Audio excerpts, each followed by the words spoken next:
एक ऐसा जंगी तैयारा जो रडार की नजरों से बचकर दुश्मन के इलाके में दाखिल हो सकता है और इसके पास ऐसे मिसाइल हों जो सैकड़ों किलोमीटर दूर मौजूद दुश्मन के अहम तरीन तैयारों को निशाना बनाने की सलाहियत रखते हों।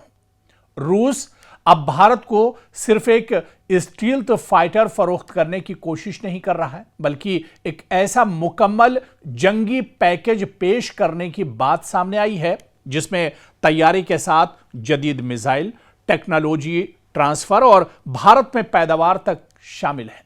लेकिन दिलचस्प बात यह है कि भारत ने फिलहाल रूस की इस पेशकश को मुस्तरद कर दिया है।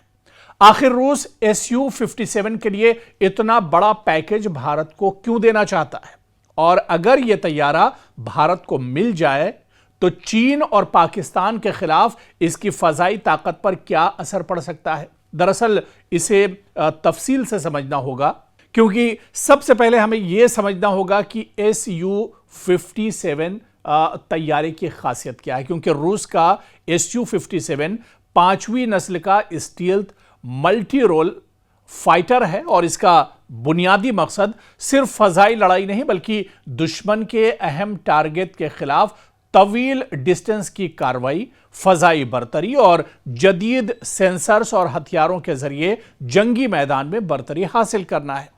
रूस की नई पेशकश में सबसे अहम चीज सिर्फ तैयारा नहीं है बल्कि इसके साथ मिलने वाले हथियार भी हैं।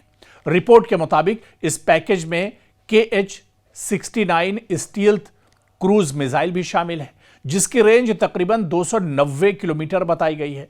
यह मिसाइल दुश्मन के अहम जमीनी अहदाफ और एयर डिफेंस सिस्टम्स के खिलाफ इस्तेमाल के लिए तैयार किया गया है। लेकिन असल तवज्जो RM-37 है। एक R-37M यानी long range air to air missile, इसे दुश्मन के जंगी तैयारों के साथ साथ ऐसे बड़े और कीमती फजाई प्लेटफॉर्म्स के खिलाफ इस्तेमाल किया जा सकता है जो फ्रंट लाइन से काफी पीछे रहकर ऑपरेशन करते हैं। तो ये जो डील है, दरअसल AWACS आसमान में उड़ने वाला एक तरह का रडार स्टेशन होता है और यह दुश्मन के जंगी तैयारों की नक्ल हरकत देखता, मालूम करता है और उनकी जो मालूमात होती है उन्हें जमा करता है और अपने फाइटर जेट्स को हदफ तक पहुंचाने में मदद देता है। इसलिए अगर किसी मुल्क की जंगी हिकमत अमली में AWACS को निशाना बनाया जाए तो पूरे फजाई ऑपरेशन पर असर पड़ सकता है। और रूस दरअसल यह डील भारत से करना चाह रहा है, लेकिन अभी तक भारत ने इस डील में दिलचस्पी नहीं दिखाई है।